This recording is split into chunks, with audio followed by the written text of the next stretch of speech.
क्योंकि हिंदी एक बहुत ज्यादा वैज्ञानिक भाषा है।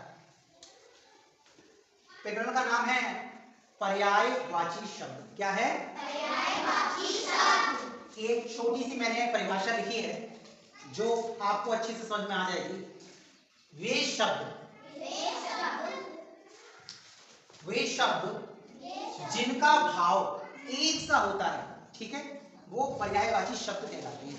जैसे कि मैं पानी को जल भी कह सकता हूं और नीर भी कह सकता हूं और पानी भी कह सकता हूं, सबका मतलब एक होता है। समझ में आ रही? अब आप देखें, पानी, जल कहा, नीर कहा, अम्बु कहा, तोय कहा, वारी कहा। अगर आपको ये 5 पर्यायवाची शब्द याद हैं तो आप बादल के, कमल के, समुद्र के अपने आप याद कर लोगे। कैसे? ध्यान से सुनिएगा। जल नीर अम्बु तोय बारी, याद हो गया? पानी के 5 पर्यायवाची, जल नीर अम्बु तोय बारी। ठीक है, अब बादल की बात करते हैं। देखिए, पानी को उत्पन्न कौन करता है? पानी कहां से पैदा होता है? तो जमीन से आता है। और जब बारिश होती है तब कहां से आता है? जब बादल से पानी आता है, यानी पानी का पिता कौन हुआ? बादल। क्योंकि पानी को कौन पैदा कर रहा है?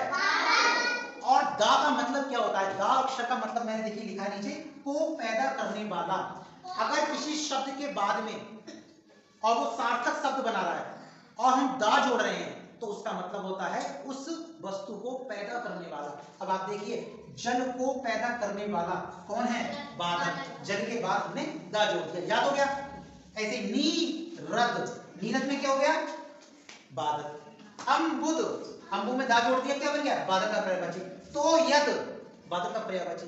वारिद, यानी दा एक ऐसा अक्षर है जिसका मतलब है को पैदा करने वाला। किसको पैदा करने वाला? जल को पैदा करने वाला, पानी को पैदा करने वाला। समझ में आ गया?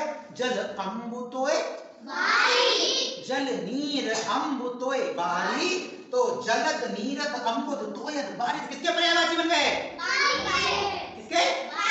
बादल के। क्योंकि हमने दा जोड़ दिया और हम दा हटा दे तो जल नीर अम्बु तोय बारी, ये पानी रहेगा। ठीक, अब आप देखिए कमल, कमल कहां खिलता है? तालाब में पानी होता है वहां पे। अब देखिए इसमें हमने क्या करा, देखिए ज्यादा मतलब क्या होता है? ज्यादा मतलब होता है से पैदा होने वाला। ठीक है ना? जो वस्तु जहां से या कोई चीज जहां से पैदा हो रही है, अगर वहां पर हमने जा जोड़ दिया, इसका मतलब उससे पीछे जो लिखा है वो चीज उससे पैदा हो रही है, उत्पन्न हो रही है।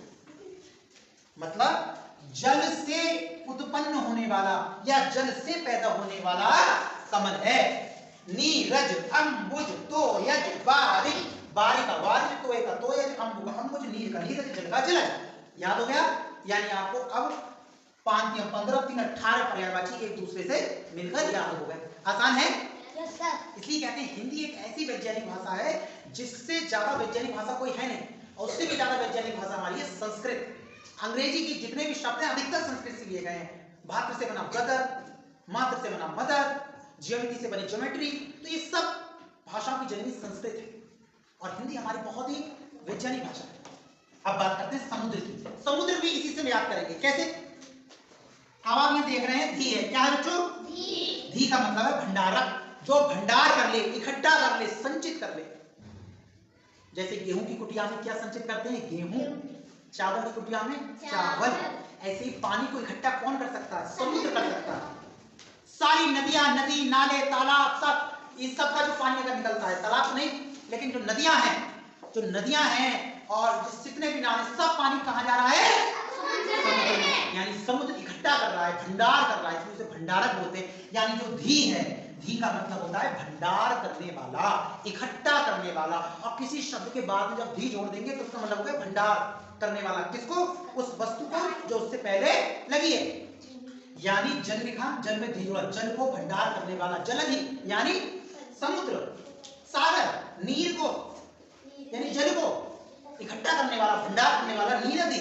अम्बु में धी जोड़ा, अम्बु धी। तोय में धी जोड़ा तो तोयधि।